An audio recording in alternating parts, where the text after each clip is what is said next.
thinking, I guess, like as a writer myself, like how I could be telling stories about music in ways that are better or more interesting or more creative, that kind of like incorporate like all of the other artistic practices of people that I know that are like working within this industry and this and that. And I also wanted to, I guess, like celebrate people who I think are doing kind of like interesting storytelling or play interesting roles in kind of like the music media landscape, to which I would say hello to all of my panelists and thank you for joining me.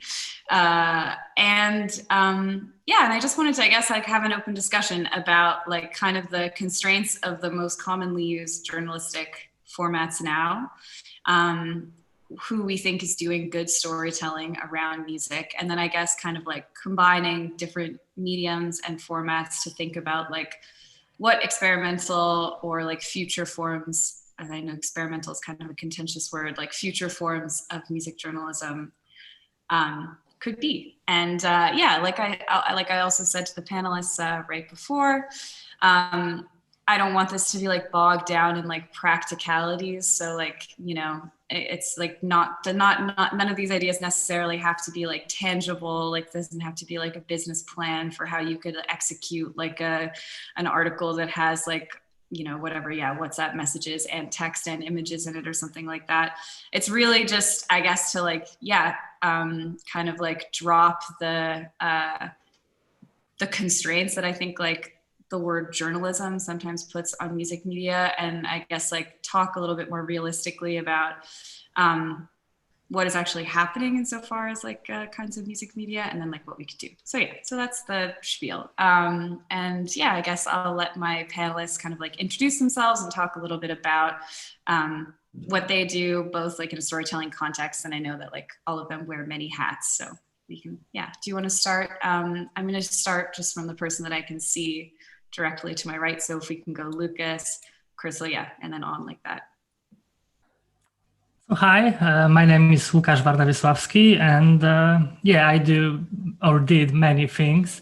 I started as a blogger, then I founded my own music portal here in Poland, which I've run for maybe 2 years. Then I moved to Krakow to work for Unsound when I was working in the PR and curatorial department. In the meantime, I've hosted a radio show, and now I have a label. So many angles of how to talk about music. Cool. Crystal? Hey, I am Crystal. I currently write with Black Bandcamp. I also am a co-curator with a mixed series and interview series called Moods, along with Daniel Shar. And then I also do my own newsletter based off of my creative business called the Mioner Agency, which isn't like a standard agency, but it's just a way for me to kind of house all of my creative practices. And then I'm also currently a fellow with Groove Magazine based out of Berlin, but I'm in Detroit. And I'm just interested in telling stories from music, not from a place of authority, but from a place of an observer and just a participant. Mm. Cool. Oh yeah, Felipe, sorry, I wasn't sure if actually you guys all see the same Yeah. view as me. Go for it. I see you at the bottom of the screen. But okay, yeah. So yeah, my name is Felipe Maia. I'm from Brazil. Actually, I'm in Brazil right now, and I'm a freelance journalist. I've contributed to many media outlets here in Brazil, in the US, in the UK, in France as well. Vice, Mescla, UK Africa, Folha de São Paulo, a Brazilian newspaper. Well, and I'm also an ethnomusicologist or sound anthropologist. I'm trying to find the right word to talk about it, but I do research on music, on popular music and technology and digital technology. This is quite broad, but still I try to understand right now how paredões play a role in Brazilian soundscape, in Brazilian music. Paredões are roughly huge sound systems. So I'm trying to understand a little bit more about this device. And I'm also a DJ. I'm resident at Reims, France, where I host a show called Baile. It's a show focused on baile funk. and other Latin American electronic music, dance music that cross with baile funk and also cross with reggaeton and you name it, everything that makes people dance. And that's it. Cool. Gamall? Hi, everybody. I'm in New York. My name is Gamall.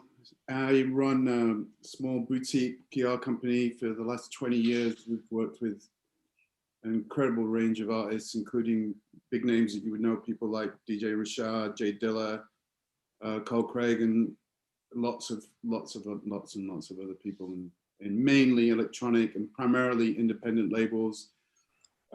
It's not been about working with big artists and chasing those things. It's been about developing younger artists, people like Jalen, that kind of stuff. I mean, as well as doing PR for like over 20 years, I've also worked as a writer, I've worked as a DJ, I've worked as a musician, I've worked as an artist, I've worked record store, you know, endless list of things.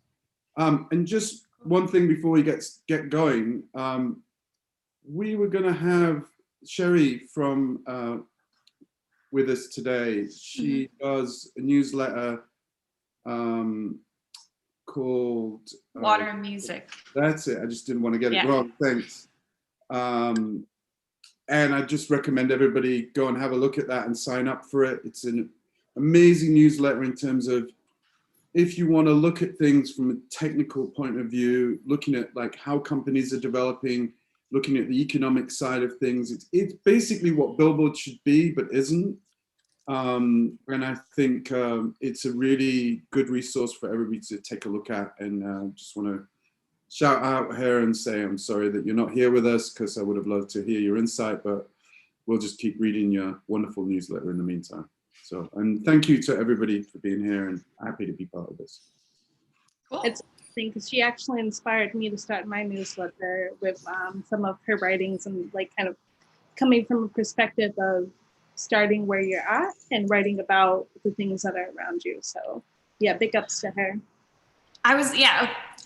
Well, maybe we can get into what formats people engage with most, because I'd love to ask you a question about that. I think it's really interesting as someone who's like, you're starting an editorial platform, you're also working for a larger publication, and then you have this newsletter. So I guess like for you, how do you kind of like decide like what stories you want to bring where, for instance? And then I guess like in the case of the newsletter, I'm really interested, like I've made some terrible newsletter recommendations in the past, but I am still really interested in newsletters as a format. I think they're really interesting. And so I guess like when you were reading Sherry's work, what kind of like drew you to that as a format? And then as well, I think you already were kind of writing for other places beforehand, but then how do you kind of like decide which stories you want to bring to which like format, basically? Oh, and you're asking— That's for Crystal, sorry, yeah. So I think the newsletter just came from, I actually hadn't had many bylines by the time that I started it, but I knew that I've been kind of writing in some way, shape, or form for most of my life. But it actually was just quarantine. I was able to have a lot more time to myself and to flesh out more thoughts. And I found myself kind of just wanting to tell things that I didn't feel like could fit in a typical news pitch, you know? It's just, well, this is how I feel about this thing, and this is what I observe from what's happening. And she kind of, I think, really stresses the importance of everybody is an expert at something, you know? Even if it's not kind of, even if it's not like a technical expert, I'm an expert at the things that I know and that I observe. So I think that it just started off as a way for me to highlight and promote music that was touching me, and kind of from like a ethnomusicologist standpoint of like things I was observing in my day-to-day life living in Detroit. And I think, so the newsletter kind of goes, as I'm doing more writing projects, it falls a little bit more to the wayside. I actually don't upkeep it as much as I would like to upkeep it. And like kind of, I think about the stories I want to put there versus the stories I want to pitch to other publications. and with the artists that I'm working with. So I think I did a piece with, why am I forgetting? Portal on a DJ producer named Huey Mnemonic, who's based in Detroit, and that I've observed his work for like the past year or so. And I guess when you write about other people's work, it falls into a few different categories. You know, are you critiquing it? Are you featuring it? And then for someone whose work I really like support and I believe in, I want to be able to pitch that their like sound and like kind of their narrative to, I think, a publication where they will be like valued and understand. You know, it's just like, will this readership like know about the work, and should they know about the work? And then it's also just people I'm meeting. So I'm considering this point in my life as doing field work. I'm doing field work in Detroit on different musicians, and I'm interviewing with musicians, and I'm writing a lot of things that maybe I will pitch to something bigger, maybe I won't pitch to something bigger. But it's just finding a publication that I feel like will honor the work that they do. And that's looking like not very traditional music routes, like kind of like the bigger publications, but going into smaller journals and going into more like creative formats of writing. Because I think that music reviewing is like a very, it's a hard field. You know, it's like what gives you the authority to kind of give your opinion on someone else's like their work, their writing, their art. But kind of like feature writing to me feels a little bit more natural, because that is just telling the story of a person I find interesting. Find that most people are very interesting. Most musicians are pretty interesting. And while I have a vested interest in telling the stories of women, especially women of color and Black women, I don't necessarily limit myself to that if I feel like they have a story that makes me think in a new way or makes me feel in a new way. So I would consider myself a novice. I think most folks on this panel have had like years and years of experience, and I'm still kind of within the first year of publishing anything. But as I kind of discover more about what makes me feel something and how I can share it with other people, it feels like I'm doing a bigger puzzle. This person, it would make sense here, it would make sense here. Or I admire the writing I'm seeing coming out of here, and I want to like make that connection with those people. So still very much figuring it out. For someone that gravitates more towards like feature writing, for instance, and especially since you're like often dealing with artists that like maybe you know, or you have like a personal relationship, whether you've worked with in some capacity, or maybe not, maybe you just like are familiar with their stuff, but especially if there's that interpersonal relationship. If when you're writing that feature, maybe they like just released an EP that you like don't really like, or you see a set that's not your favorite, even although you like know holistically the artist is really great and they're this really great person, but you also, perhaps you have made this observation, okay, well, there's like a little critique that I would have here. Like, do you find that within the format of a feature, of a traditional article, so like interview, whatever, written through with a picture, do you find that that like allows either the format, or I guess like your editors or the publications that you're working with, that allows for you to like also be a little bit critical? Or do you think that like then it becomes like difficult if you have something to say, for you to be able to say it in that sense? And I love that you brought it up, kind of the conflict of interest that comes with living the life that you're writing about. Because I feel like as you know, a journalist, it is my duty to kind of critique the things that I see that come up. But I think rather than critiquing the art, I'm trying to build a theory and a new way of critique around kind of like social structures within music, and especially like what we would consider Black music. And that's kind of, I think, I'm doing it in small ways. So, you know, one day I can do something that's a little bit bigger, and that can actually generate like a new framework of being rather than just a critique. Because I think it's easy to say, I don't like this thing, but it's like, how can we improve on this thing as a whole? And I don't think that you can really critique someone's music in a way that generates them to make better music. It's just gonna kind of like generate like a very interesting point. Yeah, you know, it's like you're not gonna like, they're not gonna read this and be like, wow, I need to up my game. It's always gonna be an issue of ego. But if you kind of generate a critique around kind of the social and cultural elements that are going into the music making, I think that you can do a little bit of a better work with how far you can go with that critique. What does everybody else think of that? I think that's a really interesting point that you just made. What does everybody else think of this idea that Crystal just brought up?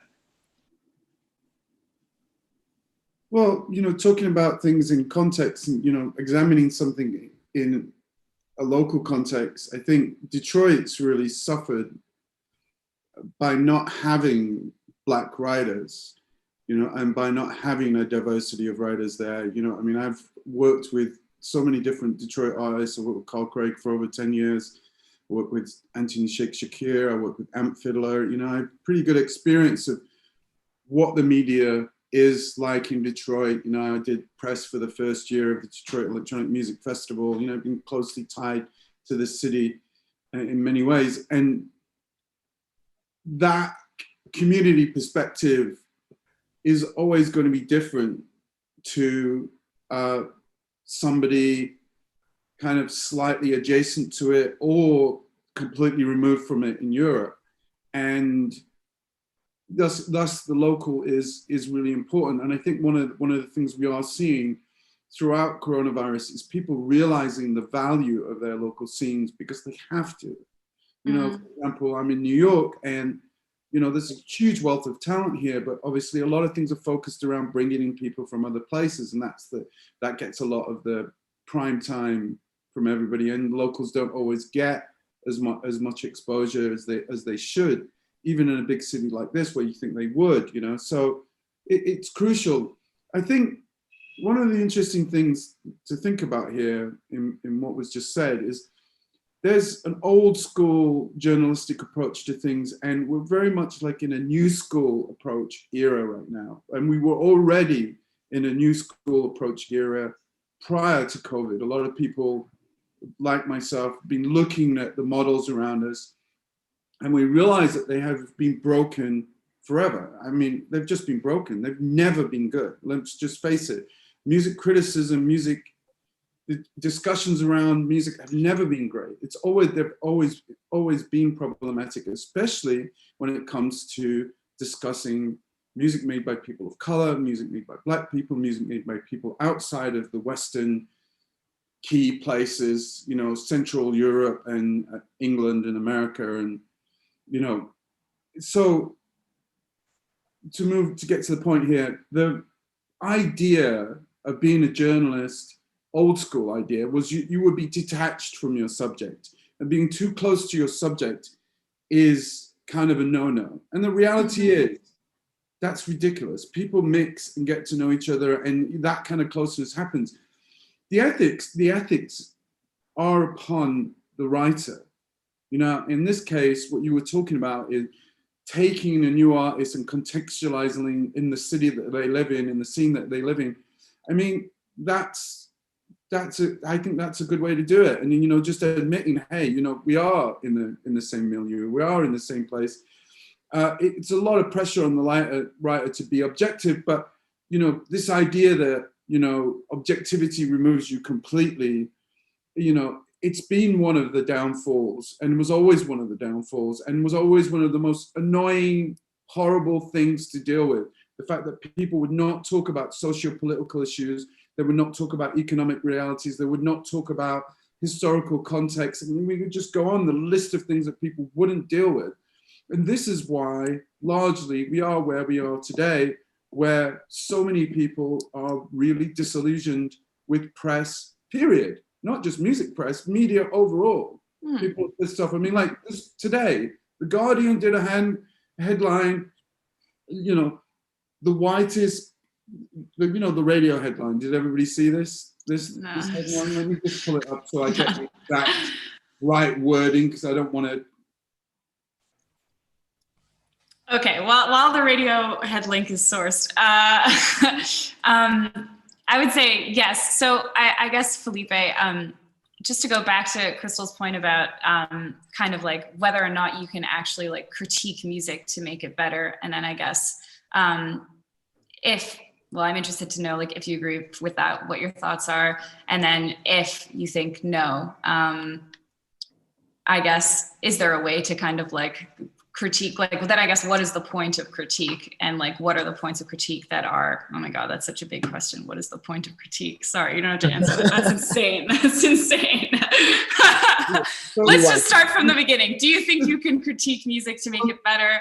Because I really think that that's like a super salient point, and I think it also like wraps into this whole discussion, Gamall, that you were just saying, to do with objectivity and all of this stuff. Because if we're looking to like go to the future of like, well, you know, realistically, like even the people that you're friends with, that you love the most, the scenes that you're most involved with, nothing is above critique, you know, no heroes. So how can you critique things in a way that has some sort of point, or that does actually like is out of love of the thing getting better, as opposed to like finger wagging, I guess? What are your thoughts? Yeah, I think Lucas, if you could give I think before Gamall wants to say something, don't you? Thank you. Thank you. Don't mind. I just want to finish the Radiohead thing. There was, we're talking about just quickly about how media has been broken. And today the headline in The Guardian was, "Why Radiohead are the blackest white band of our times." This was the headline.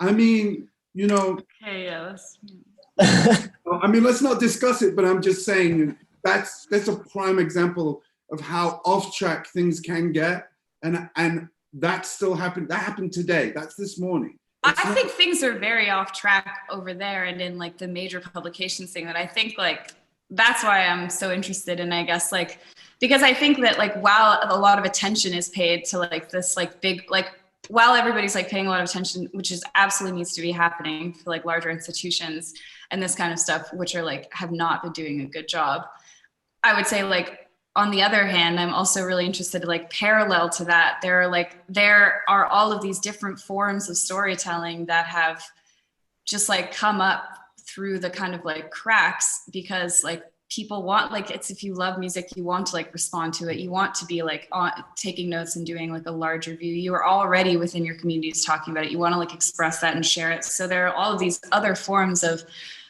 what I would consider storytelling. Yeah, like DJ commentary, like DJs talking through their radio shows, or like an interview series, like means all of these kinds of like different things, which have been chugging along this whole time, but maybe like not with the resource to like develop to their full potential, or just like people have not been paying attention, or it's not been considered. And this is why I think words like journalism become like extremely contentious, because the word journalist is also scary. Like, I don't know, am I a journalist? Like, I have no training, so I don't know if I can call myself that. Like, it's a freaky word. It's not very approachable. But anyway, let's maybe go back to this like point about critique, and then we can get it. There's so much to talk about when it comes to this thing. It's hard to not go off the rails, kind of.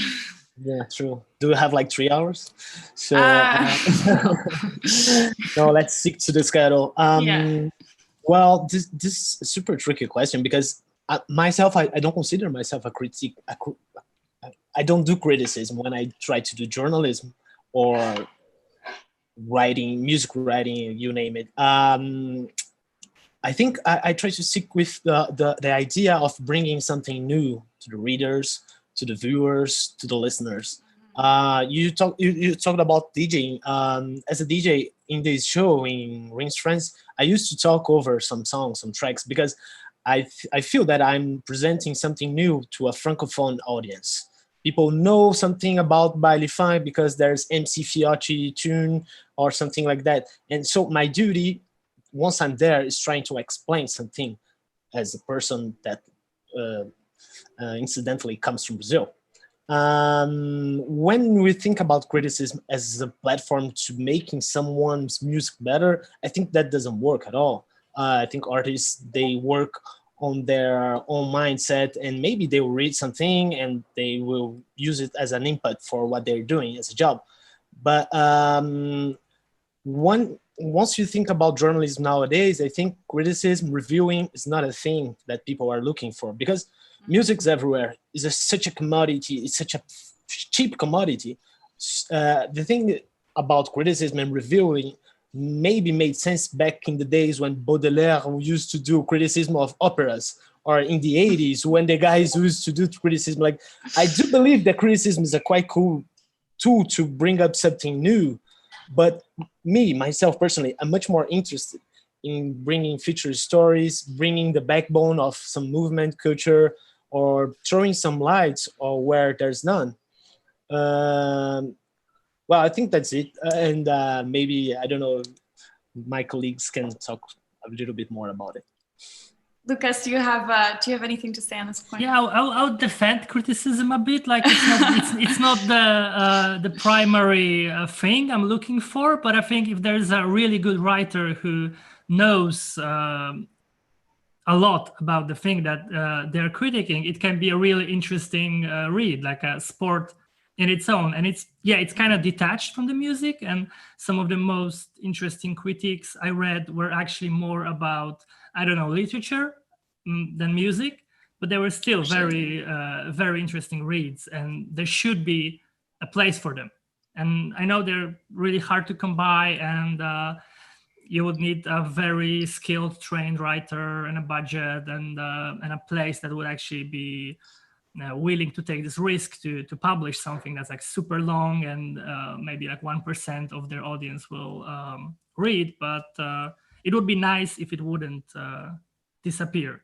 But personally, yeah, I'm also more interested in this like more personal approach and seeing the person in the actual piece.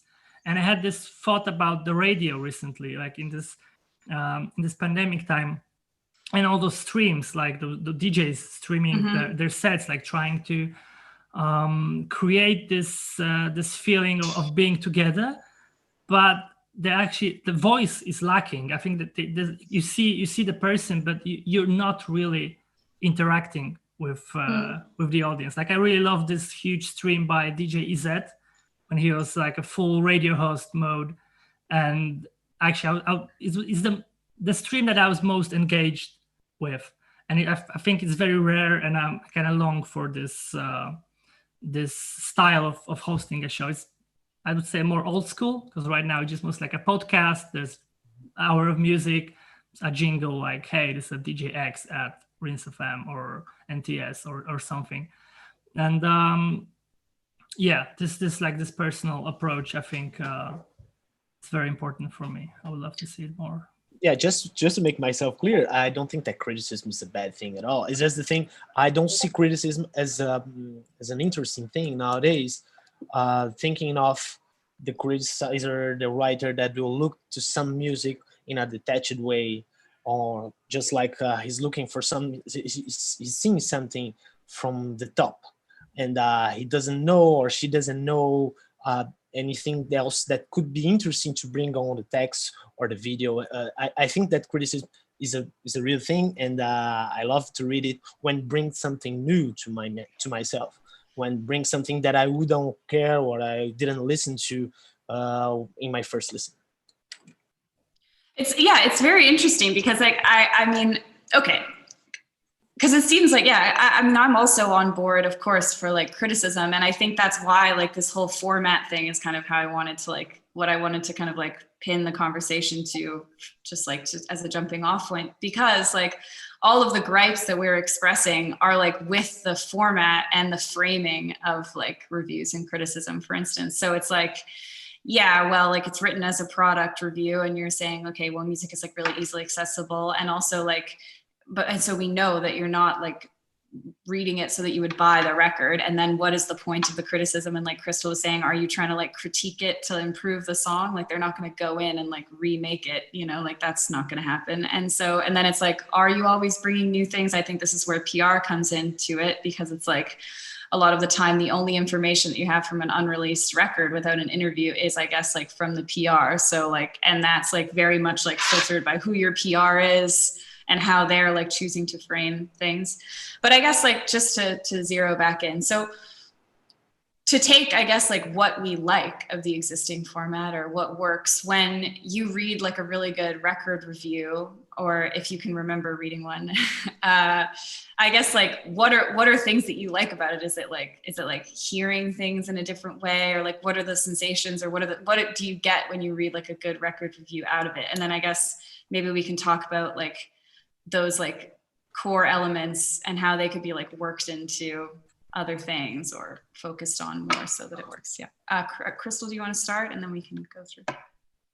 I would say I've never read a review that I don't read reviews to inspire me to buy an album or not.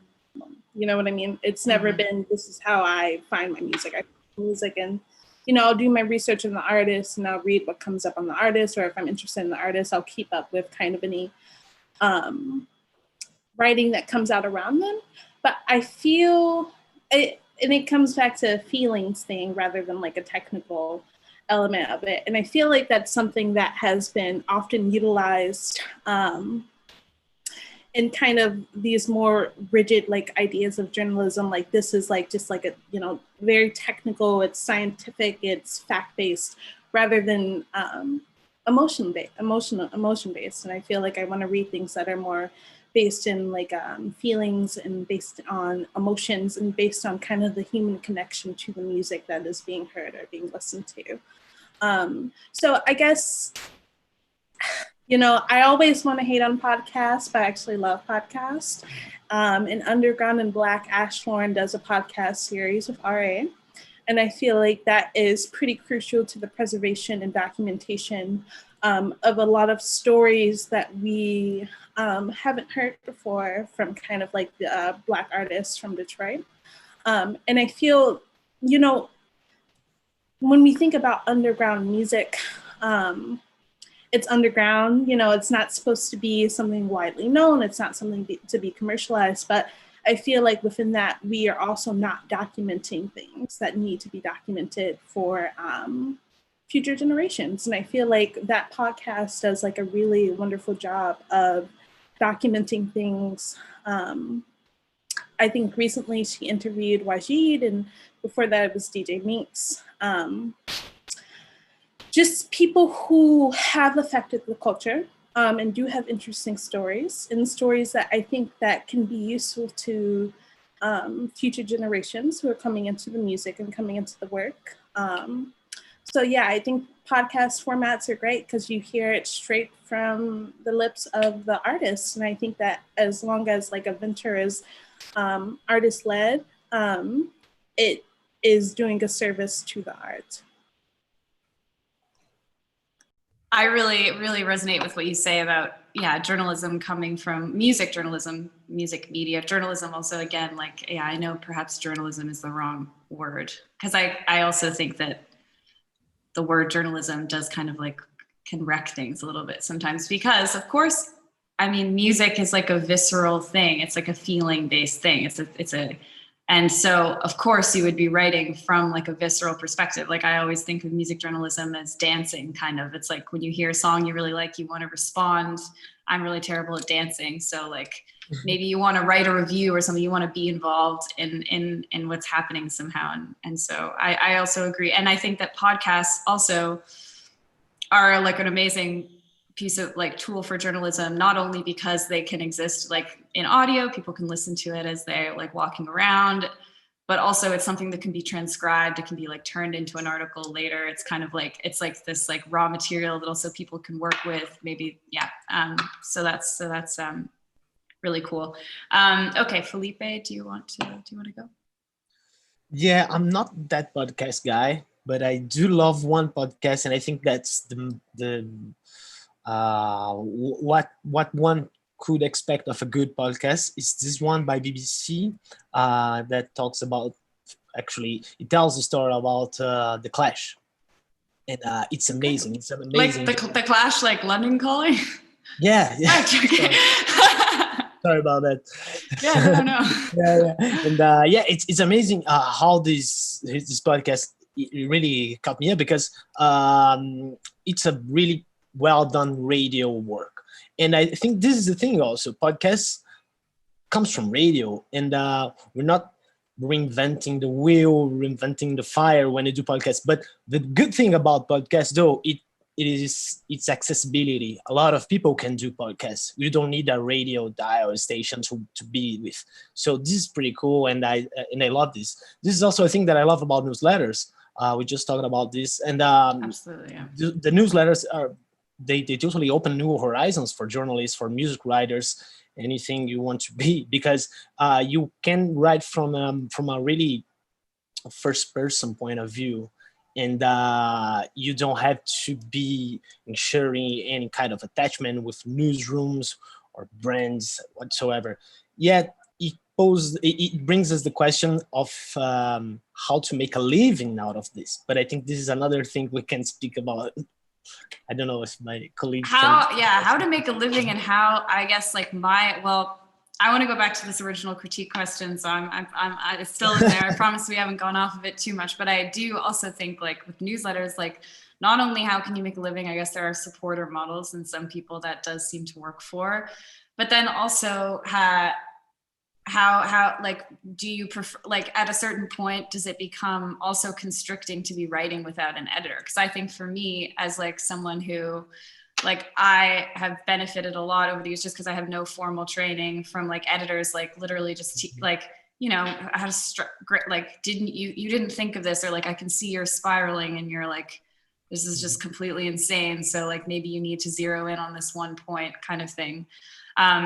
But that's what we could think, like, you don't necessarily need to have a larger publication to have an editor. Is there like a community sourcing way of doing that? Anyway, but let's go back to this this question of, I guess, like, when you read a record review,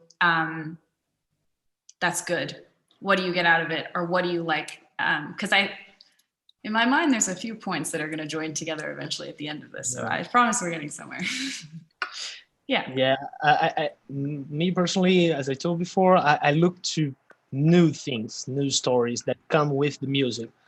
Music's not a thing isolated from anything else. We would probably know that. So once I read a review or something like that, I want to be sure that I will know more about the music, the artist, but not in a sense isolated from what's going on in their country, region, or community. This is an interesting thing also, because today we're talking about non-territoriality music. I mean, music doesn't belong just to a single place. It can be like that, but we have communities like, I don't know, grime community that is spanning all over the world, rap community, which is huge.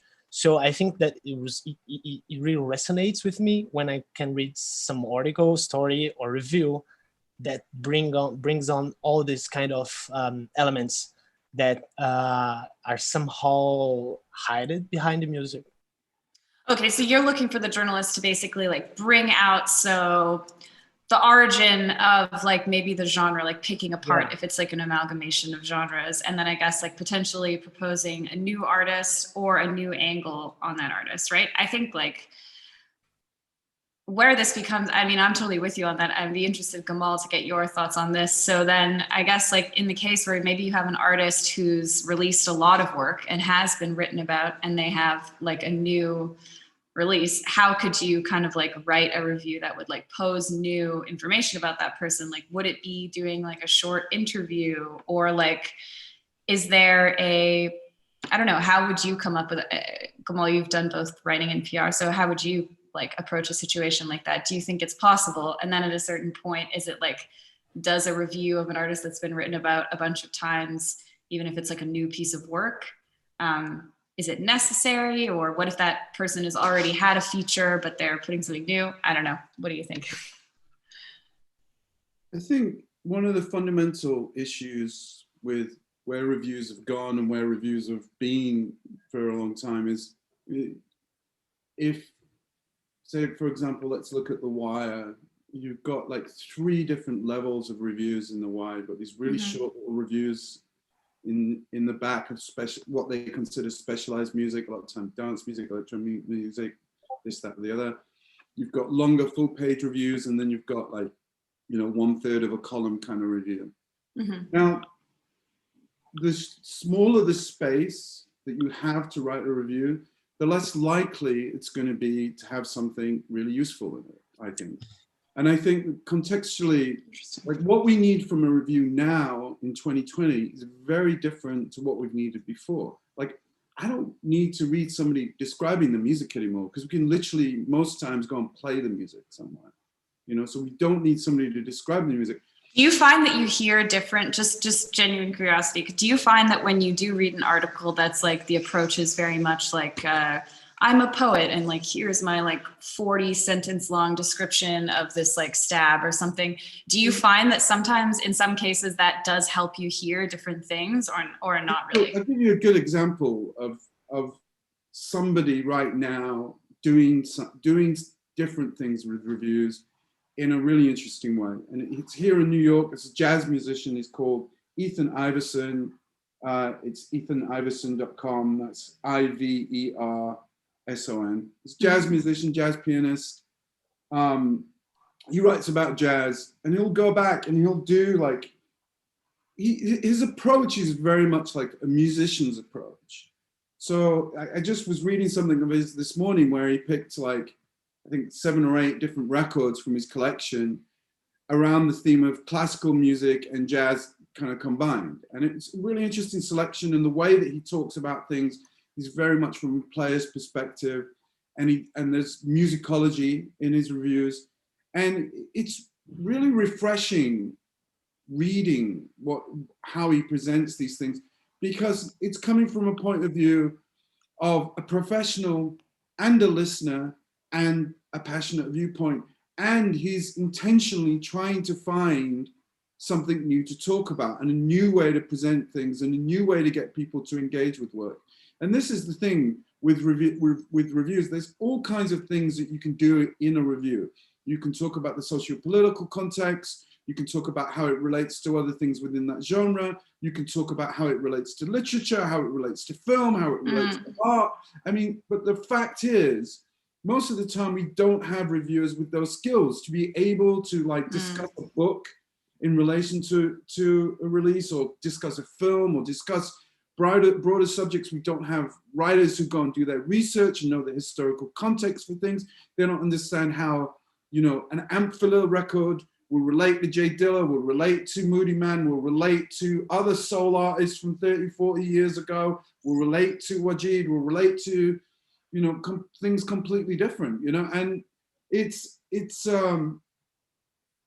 you know, reviews has just started to fade because there isn't that deeper meaning in them. There isn't that deeper information in them, you know, and they're not that enjoyable to read. We can just, you know, I find most of the time you read a review, especially short reviews, beyond telling you that the record is out, they're not really doing much, you know. And it's cool that people are telling you that records are out, because there is literally so much amazing music. And I think in the last 5 years, the quality of music and the amount of music being made has just literally exploded, that it is now impossible for anyone to keep up with every development in music, especially if somebody like me who listens across the board to so many different genres of music and is always continually questing for new and old recordings and trying to, you know, recontextualize things and understand music in different ways and listening to music in different ways. You know, we're in a golden age for music. At the same point, music criticism is retiring and going off into some little black hole, and it's sad and frustrating. And I think, you know, there's hope, because there are people looking at new models. And I want to just diverge a little bit here. You know, Felipe brought up newsletters. A couple of you brought up newsletters, and I think I did a little research for this specifically about newsletters, because there's a newsletter I really like. It's run by a guy, Joshua, in Chicago. It's called Tone Glow. Now, Yeah. One of the reasons I really like it, when we talk about music journalism, I think one of the things that people don't want to talk about too much is the idea of taste, you know? And I think for me, working as a publicist for many years, there's always clearly been writers who have taste, who are genuinely passionate. They're out there searching for music, whether you're sending it to them or not. They're looking, they're listening, they're absorbed, they've got their own idea of style, they've got their own idea of taste.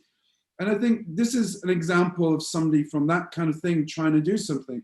Now, Joshua gave me some really interesting figures, because I'm looking at what he's doing and I'm kind of shocked at the volume of stuff that he's doing. And I mean, primarily they're doing interviews, and they're doing interviews very close to releases. I mean, and they're doing a shocking number of big, long interviews. And I asked him, you know, what's the back end for you? You know, like, what does it really look like? You know, because I think the reality is, there has always been a huge amount of people working from a passion viewpoint. You know, they work and they're really absorbed with music, and they're working for the passion. They're not getting paid. It's not sustainable. It's not a living. It's something they do along with 20 other things that they do, you know? And I love those people, but reality is we also need economic models that work, and we need new models that work economically, and we need new models that are more inclusive and new voices, the more inclusive of the voices that haven't been heard, you know, especially for women, people of color, Black people. It's really crucial that people pay attention to what has gone on this year and start to really grapple with how things have been broken and how they can do things differently.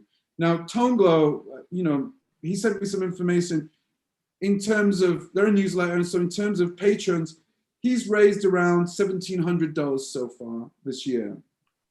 He's spent about $5,000 paying other writers primarily. He has around just under 3,000 subscribers. Readership for pieces on his site veer from around 2,000 for Eric Anderson, who's a Fluxus artist, quite obscure, but this is by his term, and to around 33,000 for a really amazing piece he did on Jim O'Rourke. And he admits to me, he said, the model isn't working if by working we mean getting lots of money, you know, or even by page views. But he says, you know, my goal is to, like, you know, I don't want to subject myself to capitalism in a way that's dehumanizing, where, you know, I'm trying to cover a wide range of music within the experimental music world. I'm trying to be exclusive, both in terms of coverage and writers. And, you know, then a little bit more discussion with him later, he's talking about how they're going to do some merch, try and raise some money by t-shirts. You know, reality is, you know, he's a relatively younger guy, you know, so he's got the time and can do this right now, you know. And the hope is that that model can become a bit more economically stable. I really hope that he finds a way to do that, because I think if he does, other publications that have ignored that kind of approach that he has will have to start paying attention a bit more. Well, that's successful over there, because that's the big problem that we face in terms of how things are run in the mainstream, kind of, not even just in the mainstream, but in the terms of the things that have traffic, the larger things. There's always an economic model. I mean, RA, we all know RA is sustained primarily by ticket sales, you know, so you guys are in a completely different scenario now. You know, you have to kind of find a new way, you have to adjust your model, you know what I mean? I don't, you know, some people have gripes with that. Personally, I was like, well, good for them. They found a way to make it work, you know what I mean? And this is the thing, everybody needs to find a way to make these models work. Tone Glows, I think, is pretty consistent. There are some patchiness every now and then, since, you know, the interview format can just end up being like a chat and not as deep and investigative as the Jim O'Rourke piece that they did, you know, so it's dependent on the writer and the writer's skill. But I see a lot of other newsletters are quite patchy, and a lot of other newsletters are just kind of one person kind of griping a bit and grumbling a bit about where they think things should be, and they're like, give me some money, and, you know, and it's like, you know, I mean, I have about 20 or 30 newsletters in my inbox, and, you know, honestly, I look at most of them for like 5 seconds and don't dig in, because there's no like, okay, you've got me with this, you know what I mean? And that's why, you know, Water and Music is so great, because she has so much information in there that's nowhere else, you know, and so I'm always like, what's in this? And I'll always, you know, I'll take a few minutes to pay attention, and I'll click on some of her links, and she does a great job. So the newsletter model can work, but there's one example of how it's kind of working, but still needs to find its legs. And I think, you know, we need to somebody the other day when we were having a chat here for Unsound Labs suggested that maybe a good thing would be for a bunch of the newsletters to come together and kind of form like a little conglomerate, you know, and maybe that could be like a new place that people go to where there's like, you know, maybe 10 or 12 newsletters together in one kind of thing. And I think, you know, collectivism is key. It's the way forward. I think, you know, we've got to start looking at models that aren't based on this old hierarchical system. I think the future's there. I mean, a lot of people talking about this. Matt Dryhouse did a piece in Crack recently where he was talking about the ownership economy and headless brands and how even a lot of venture capitalists are looking at these kind of models, you know, so it's definitely the way forward is collectivism. So, you know, that's kind of one thing that I would say we should all start looking at. And at that point, I'll let somebody else come in and continue. So if newsletters are, I mean, I do think it's, yeah, if newsletters are one model that we're talking about, and I do think in general, like a theme I'm kind of picking up on here, which like, something I think I've like thought many times myself, like going through this whole like writing thing or whatever, but I also think it's like coming here again is like, it's a lot of it is like,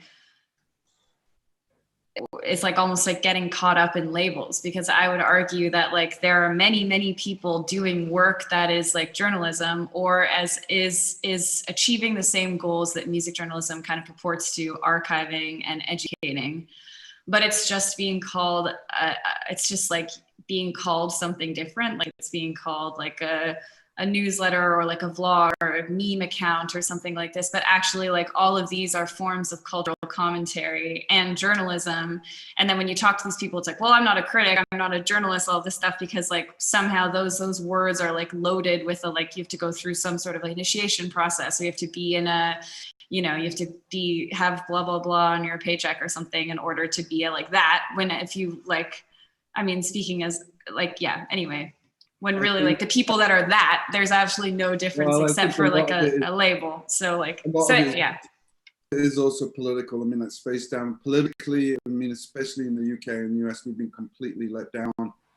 But we also as readers have the choice to, as like consumers of this kind of stuff, we have like the power really, I guess, to define as like consumers of information, what to us is journalism and what to us is not. So instead of saying like these larger institutions are failing, then saying like what new platforms are starting and like, you know, are we like patronizing them, or like, do I have a skill set that could like help it? But anyway, sorry to interrupt you there.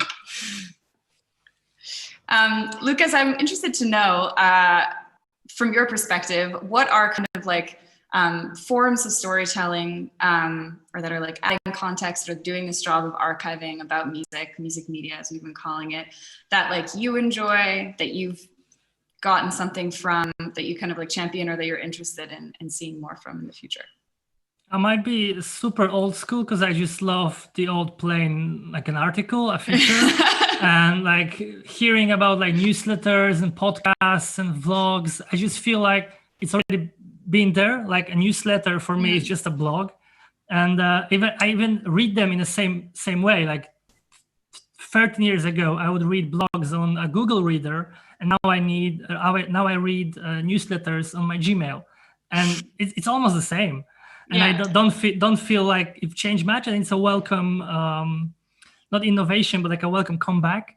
What do you think contributed to that? Because as you were like part of the kind of like, because yeah, there was that like blog boom that kind of like happened. I think we just missed this personal thing, like not being constrained by any like rules set by the magazine, or we just can't get the pitch across to someone. And with a newsletter, it's like a blog. It's just, yeah, I'm just gonna send it away, and it's there. I can share what I really want. And yeah, it might not be edited, and it sometimes might be a bit meandering and going in some weird directions, but there's a human behind it, and it's also really, really nice to read. But yeah, it doesn't feel that it's something new, but it's welcome. Like for me, two big moments in music journalism, like in my life, where when the Google Reader was shut down, and that was a disaster for me. I was subscribing to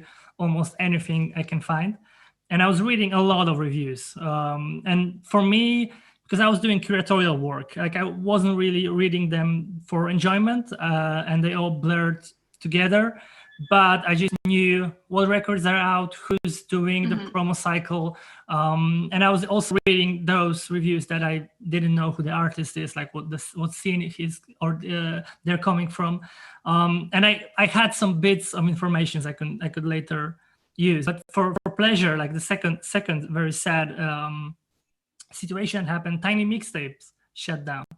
And I thought this was like a super creative, super well-written and experimental platform that will really go wild with how you can talk about music. And I also really miss it. But like with all those advancements, with everything that's happening now, what I love the most, like a really good long-form feature, I put on the record by the artist that I'm reading about, and I just read. And that's why I don't really like YouTube. I don't like podcasts, because I have this FOMO.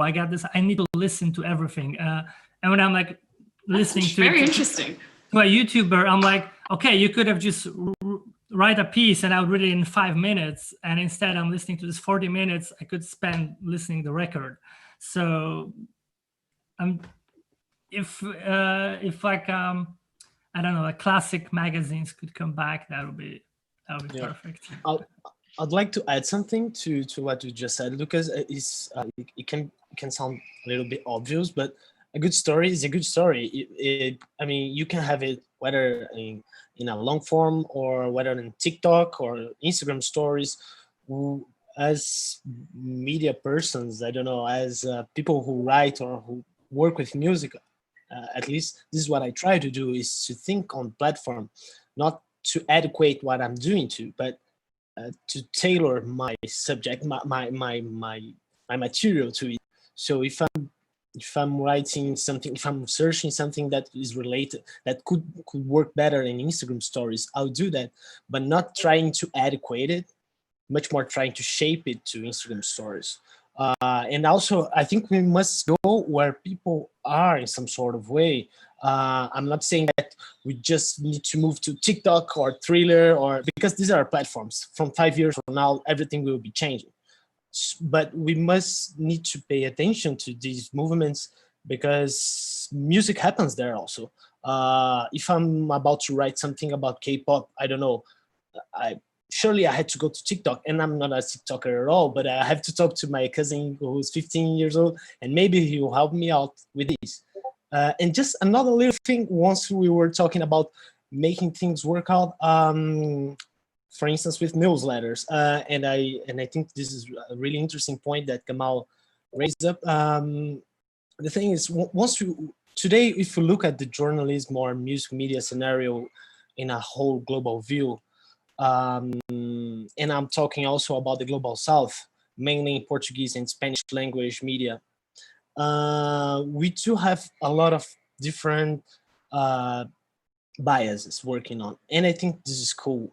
And also in English-speaking media, we do have people who come from different upbringings and backgrounds writing and producing content. This is really, really cool. But we need to think about making things work out, because a lot of people who can bring a lot of different thoughts to this media, that said, a lot of diversity is deeply connected to people who need to pay the bills by the end of the month. So you cannot expect that your media will be diverse if you're not able to pay a good wage for these people who are writing from, I don't know, from some neighborhood that's so far from São Paulo. It's a huge city here in Brazil. I'm from São Paulo. I'm telling this about Brazil as a whole. It's a huge country. So yeah, that is the last point I'd like to add. It's a very good point. Absolutely, yeah. And I also think something that you were saying earlier is kind of brings me back to what Crystal was saying initially about Sherry's newsletter, this idea that kind of like everybody is an expert in a way. And I think that like, maybe there's like a shift in perspective almost that like needs to happen from just like seeing everybody that's kind of like involved in your local community, or like, let's use music community, as like an expert in something, and having like something specific and unique to say about whatever their like given area of expertise is. Maybe, yeah, exactly. Like maybe it's knowing something about TikTok, or it's like a platform that like is kind of ephemeral, but they're an expert in it now, you know? But I would also say that like, yeah, and also talking about, that's kind of like, yeah. And also talking about like all of these, yeah, new things or whatever people can do with music journalism. I also think like, yeah, obviously the issue of people getting paid and being able to make a living off of it is like huge. And if you have like all of this other stuff that you have to deal with, just like paying your bills and all of this stuff, like who has the time to then like be like, cool, I'm gonna code a character and the character is gonna like teach you about this record. It's like, yeah, I mean, you want to do that, but it's like, that is exhausting, and there needs to be like a way to think about finding the people that are experts in their specific things and maybe haven't already put it out there in the world, and like getting resource to them, I guess, like early, so that they can just like go off and do that experimental thing, but it's like with a budget, I guess. But yeah, you were gonna say something. Yeah, just a little bit. This is such a huge here in Brazil. Brazil is a mostly Black country if you look at the percentage of the population and ethnic groups. But once you look to the newsrooms, there are so few Black people, and once you come to think about this, we just talked about making a live off of it. It's so hard to think that we won't change this landscape if you don't think also about making it work. Like we can do it for passion, but if it's a work, if it's a job, we need to think also about how to make it a living off of it. Definitely. Just to kind of like go back to the point that we were like getting at originally. I know that we're kind of like running out of time, so I want to make sure that we have time to kind of like wrap things up a little bit. So Crystal, you've already kind of like mentioned newsletters and podcasts as kind of like different formats that you appreciate. Are there any other kind of like people that are doing storytelling or kinds of storytelling specifically about music that like you're excited by, or you see some kind of like potential in, or you can also like talk about your own work, like contributing to Black Bandcamp or doing moods or all of these kinds of things. And I guess you could also come at it from the angle of, I guess like what you wanted to like fulfill that wasn't being fulfilled with these kinds of formats. So I think that when folks were talking about how podcasts are kind of just reimagined radio shows and newsletters are reimagined blogs, it got me thinking about other forms of older media. And there's a zine published in Detroit by Cornelius Harris from Submerge for a couple of years called The Scene, in which they went over and like kind of did like local perspectives on local music happenings, and also just like cultural things that are happening. And I think in a lot of ways, like we kind of have to think about what zine culture represented and kind of what it looks like in a digital age. And I think that Instagram, totally, yes, that's a great point. And kind of filling out that like visual gap, but I think it would be advantageous of local reporters and local writers to retake up that format of zine making.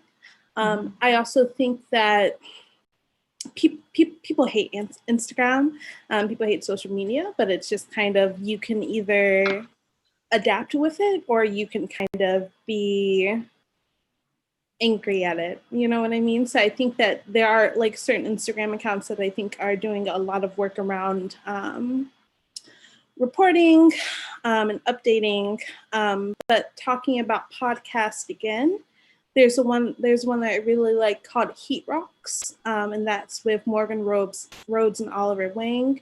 And what that's doing is taking, it's not always a musician, it's just like a cultural figure, and that person is talking about an album that has had an impact in their life, and I really enjoy that. And with Black Bandcamp, that's kind of had an organic growth into a publication. You know, at first it was a database, and then they identified a need to do more writing around the artists that they were like publishing in the database. Thank you, Gamall. And so it's finding the need and it's filling the need, and it's kind of always coming back to the idea that as long as you're putting forth something like quality, it's going to kind of stand the test of time. I think it's, I don't know. I think about this a lot, kind of like my role as a writer, and if my goal is to, what's it called? Progress my individual career, or if my goal is to document and really show love to this music form that we are all dedicated. So when I like do that analysis, but also consider what everyone's saying is you have to be able to pay your bills, you have to be able to eat, you have to be able to essentially like survive long enough to keep putting forth the cultural things that you're producing. And that really does concern me, kind of as someone who's coming into the field in 2020, you know, it's like I have no real memory of how things were like 5 years ago or 10 years ago, or when you could write and just write and survive. But I think there's a lot of skill stacking I'm seeing happening with folks in my generation. So it's like doing a lot of different things a little bit to kind of make ends meet. But yeah, so I think I'm thinking of that podcast, Ash Lawrence writing, Sherry Who's writing, and just kind of other folks who are in Black Bandcamp, and other folks who are kind of just taking it amongst themselves to kind of keep up with this cultural production, but also feeling quite pessimistic about the sustainability of most of these ventures. So I wish I kind of had the answer, you know, any real like concrete plan going forward, but it's just, we're in survival mode right now. And I think that things are shifting in such quick ways that only time will tell. Mm-hmm. So I see that we're a little bit over here. So I guess I wanted to just end things up by having kind of like a free, like if there's anything that you really wanted to touch on this topic that we didn't get to, or something that I didn't ask that you kind of like wanted the opportunity to say, this is kind of just like a free for all, I guess, if anybody else has anything that they'd like to add. And then afterwards we'll be in the Discord chat, and we can also, there's a bunch of like links to stuff that I wanted to talk about here, but I didn't get to, so we can share them there. And if anybody is watching this,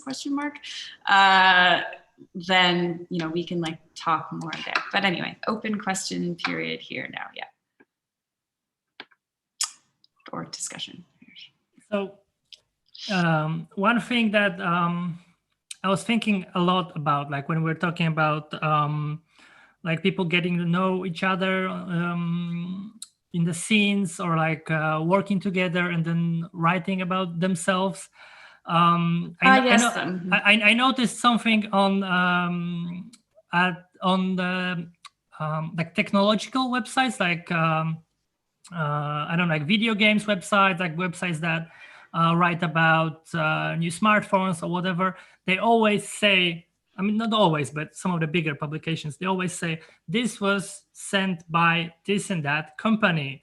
And we used like a digital version or like a physical version. And our company gets money from links below, blah, blah, blah. Like, I think it's much more clear where the stuff comes from.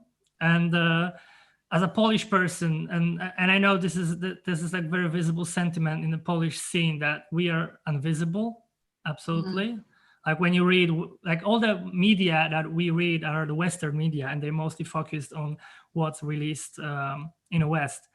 And I know that this is slowly changing, and sometimes you might see some Polish artists crack the walls and get in.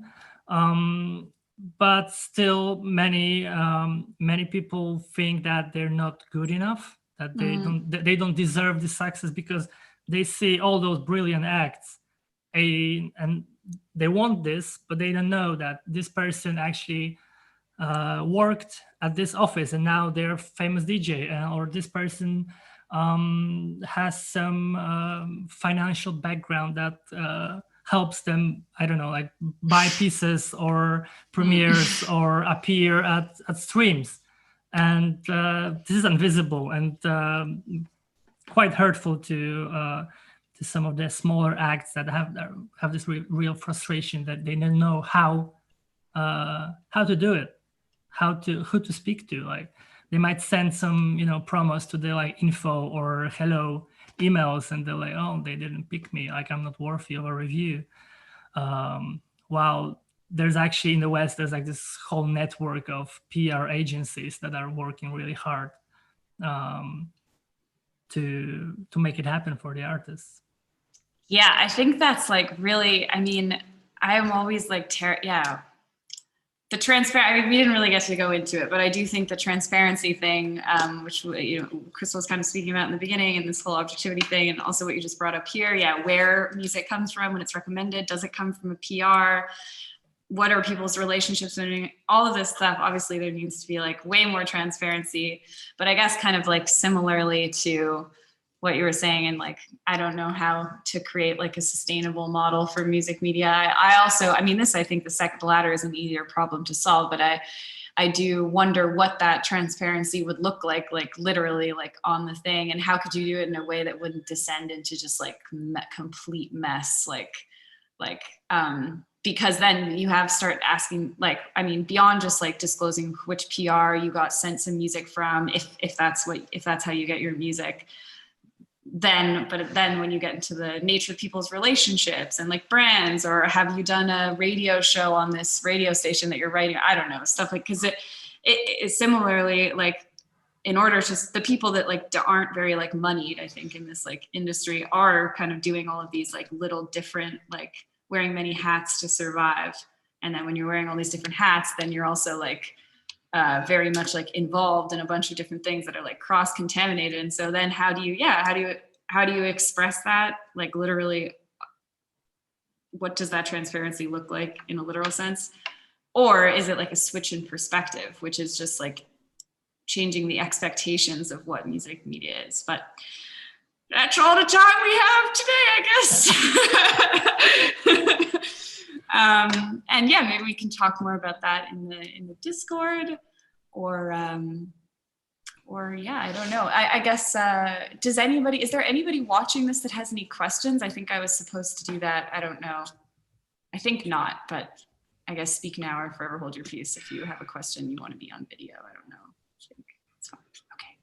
What am I supposed to do after the end? Thank you. Bye-bye. Please stay muted for 5 to 10 seconds. Okay. All right. So goodbye. I'm going to stay muted for 5 to 10 seconds. Goodbye. Thank you everyone so much for doing this. This is great. Thank you. Thank you.